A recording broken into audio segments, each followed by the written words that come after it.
Maglalak na naman ang herds. Tapos na milking ng hapon. So medyo madilim-dilim na. Magpa 5 o'clock na ng hapon.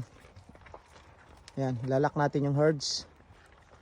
Yan sila ngayon magdamag. So sasarado natin ngayon.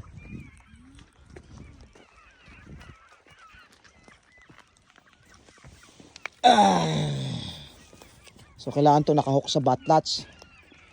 Yan ang gamit namin. So may timer yan. Nagre-release yan ng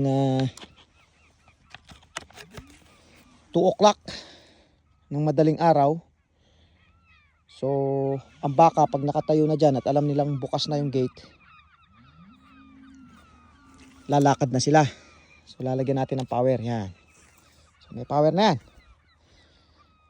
So bukas, madaling araw, magre-release yan ng kusa kasi may timer. Alright, I'll see you guys around.